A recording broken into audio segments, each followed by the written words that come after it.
आदमपुर के अंदर उपचुनाव आ चुका है, बताने की जरूरत नहीं है। और बिश्नोई कम्युनिटी के खुद के ही आंकड़े जो है वो बिगड़ने वाले हैं, क्योंकि उनके सामने एक और व्यक्ति खड़ा होने वाला है जिनका नाम है मनोज बिश्नोई जी, साथ में है। और उनके सामने ही उपचुनाव के लिए तैयारी कर रही हैं और नो डाउट चुनाव लड़ेंगे। और एक चीज और, बिश्नोई कम्युनिटी का आंकड़ा जो है वो वोटों का नो डाउट बिगड़ने वाला है। सर नमस्कार। नमस्कार जी। सर सबसे पहला सवाल ये कि पीछे की बैकग्राउंड आपकी पॉलिटिक्स जो है वो क्या है? देखो, मेरी पॉलिटिक्स बैकग्राउंड ये है कि मेरे जो मामा जी हैं वो मतलब कि हरियाणा के गृह मंत्री रह चुके हैं, 2 बार हिसार से मेंबर पार्लियामेंट भी रहे हैं, उससे पहले इरिगेशन पावर मिनिस्टर भी रह चुके हैं। काफ़ी लंबे टाइम उनका एक हरियाणा की राजनीति के अंदर एक बहुत बड़ा नाम रह चुका है, बहुत बड़ा नाम रह चुका है। और स्पेशली जो हमारा हिसार जिला और सिरसा जिला के अंदर सबसे सक्रिय, सबसे बड़े राजनीतिक नेताओं के अंदर 2 ही नाम थे, चौधरी देवीलाल और मनीराम गोदारा। सर आप दोनों के दोनों बिश्नोई हो, बिश्नोई कम्युनिटी से आते हो, इतनी क्या वजह रही कि आपका प्रेम प्यार इतना हो गया कि आप उनको हराने के लिए और खुद को जिताने के लिए एक ही चुनाव के अंदर नीचे उतरे? उन्होंने कोई बिश्नोई समाज का ठेका ले रखा है, वो तो वहाँ पर भी गया, बिश्नोई का एक प्रधान को लेकर के गया। उन्होंने अपना सोच रखा था कि मैं अपना चला रहा हूँ, तो अपने मेरे हिसाब किताब से ही सारा बिश्नोई समाज चले। बिश्नोई समाज कोई उसके साथ नहीं है। हमारे को अगर किसी पार्टी से कोई नुमाइंदगी मिली, इलेक्शन लड़ने का मौका मिला, तो हम इन्हें दिखाएंगे कि बिश्नोई समाज क्या है। बिश्नोई ने हमारे साथ, हम 36 बिरादरियों की राजनीति करते हैं, हम एक समाज की नहीं है। हमारे साथ बिश्नोई भी है, हमारे साथ हमारे जाट बिरादरियों में हमारा धर्मेल है, भाईचारा है। हर बिरादरी का कोई भी हो, चाहे हमारे किसी बिरादरी का हो, 36 बिरादरियों में हमारा चौधरी मनीराम जी गोदारा के परिवार का, मेरा खुद का, हर एक के साथ। अब मैं अपने आप को बताऊं, मेरी भी एक शादी है क्रिश्चियन फैमिली में हुई है। मैं जात पात में भरोसा नहीं करता, मेरे लिए, हमारे लिए सब जात एक है। आपकी वजह क्या रही इस उपचुनाव के लिए उतरने की? देखो, इस चुनाव में नहीं, उस चुनाव से पहले की मेरी तैयारी थी। पिछले साल भी जब जनरल इलेक्शन आया था उस टाइम भी मेरी तैयारी थी, लेकिन किन्हीं कारण से मेरे उस टाइम हमारे को टिकट नहीं मिली।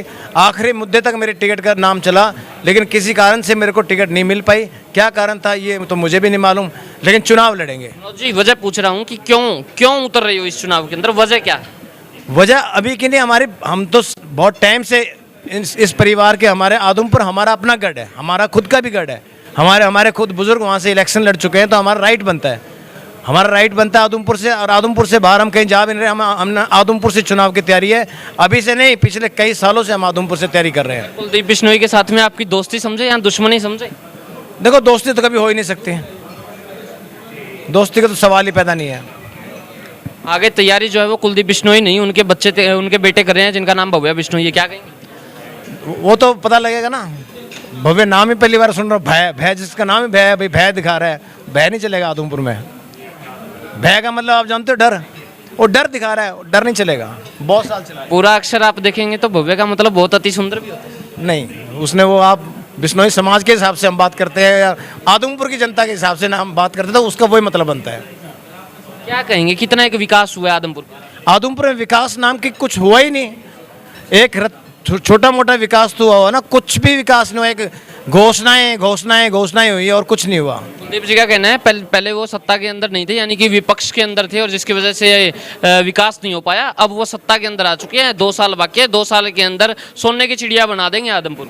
उनको तो 5 साल का मौका मिला था, पूरा 5 साल का। जब चौधरी भूपेंद्र सिंह हुड्डा चीफ मिनिस्टर बने थे, उनको पूरा 5 साल का मौका मिला था। वो कुछ भी कर सकते थे उस टाइम में।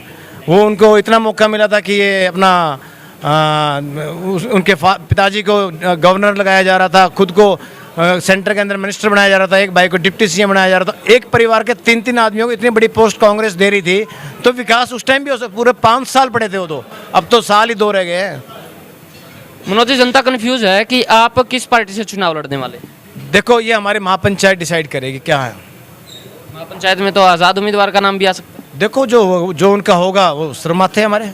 उनके पास तो फंडिंग काफ़ी आ जाएगी बीजेपी की तरफ से, पार्टी की तरफ से। आपके पास? देखो, फंडिंग भगवान की दया से ना। चुनाव के अंदर प्रकाश सिंह बादल को जिसने हराया, उसके पास कोई फंडिंग नहीं थी। जिसने सीएम को चन्नी को हराया, उसके पास वो एक मोबाइल का काम करा करता था। टाइम चला गया, पैसों से तो बड़े बड़े आए हैं, बड़े बड़े चले गए। पैसों से पैसा नहीं होता, जनता के अंदर प्यार होना चाहिए। जनता ही जो फैसला लेती है वो लेती है, पैसों से कुछ नहीं होता। पैसे क्या आप इस पूरे के पूरे व्यक्तित्व को किस प्रकार समझते हैं? पहले कांग्रेस को छोड़ा, कांग्रेस से फिर अजका बनाई, अजका से फिर बीजेपी के अंदर गठन किया, फिर वहां से छोड़ा, फिर कांग्रेस के अंदर गए, अब दोबारा फिर कांग्रेस को छोड़ा, फिर बीजेपी के अंदर जा रहे, क्या चल रहा है, वजह क्या है? तो मुझे तो ये भी गारंटी नहीं है ये बीजेपी में भी टिक पाएगा कि नहीं, कोई पता नहीं इनका। जो ये रात को जो आदमी सोने के टाइम चीफ मिनिस्टर बन के सोता है, तो उसका कैसे होगा कि वो उस पार्टी में रह सकेगा लंबे टाइम तक? आपके ऊपर जनता कैसे विश्वास करेगी, परिवार के हिसाब से करेगी। हम लोगों के साथ हमने किसी का कोई धोखा नहीं करा। सरकारों में तो हम भी रहे हैं, हमारे पास भी पावर रही है, लेकिन हमारे ऊपर कोई भी हरियाणा का कोई आदमी एक इतना सा भी लांछन हमारे परिवार के ऊपर नहीं लगा सकता कि हमने कोई बेईमानी की या कुछ भी, कहीं भी किसी को रिश्वतखोरी, बेईमानी, किसी को ठगी वगी, कुछ भी कोई पैसा कमाया हो। जो हमारा ज़मीन से जुड़े, जो हमारे बुजुर्गों के ज़मीन से हमारा खेती-बाड़ी का पैसा आ रहा है, हम उसी से अपना काम कर रहे हैं, हम खुश हैं। काफ़ी जनता ऐसी है जो कहती है कि साहब चाहे कोई बात नहीं, जैसा भी है तो हमारा वोट तो हम कुलदीप को ही देंगे, चाहे विकास करवाया नहीं करवाया, हमारी मजबूरी है। हम आए नहीं ना मैदान में, जब आएंगे तो पब्लिक हमारे को इंतज़ार में कर आने दो, बताएंगे जनता किसके साथ है। अभी पता चला कि आपने सोनाली फोगाट का अच्छा साथ दिया था, क्या इस चुनाव के अंदर सोनाली जी आपका साथ देने वाली हैं? देखो, हम सोनाली जी के उसके हिसाब से चल ही नहीं रहे, हम जनता, हमारे आदमपुर की जनता के साथ चल रहे हैं। कैसे विश्वास करे लोग? करेंगे, पब्लिक करेंगे विश्वास, पब्लिक के साथ जुड़ाव है हमारा। आप ये देखो जितने लोग आए हुए हैं यहाँ पर, सारे आदमपुर के हैं, नौजवान हैं सारे। तो ये थे मनोज, जो कि हरियाणा के पूर्व गृह मंत्री मनीराम जी के भांजे हैं, और उपचुनाव की तैयारी जो है वो चल चुकी है, बिगुल बज चुका है। देखना यह है कि आगे होता है क्या। लेकिन एक चीज़ तो ज़रूर है, विश्नोई कम्युनिटी के आंकड़े जो है वो नो डाउट बिगड़ चुके हैं, चुनावी दंगल शुरू हो चुका है, जिसके अंदर मनोज जी भी उतर चुके हैं। आपका क्या मानना है, ये कमेंट सेक्शन के अंदर जो आप देखते रहे 420 न्यूज़ इंडिया, आपकी बात। धन्यवाद, जय हिंद, जय भारत।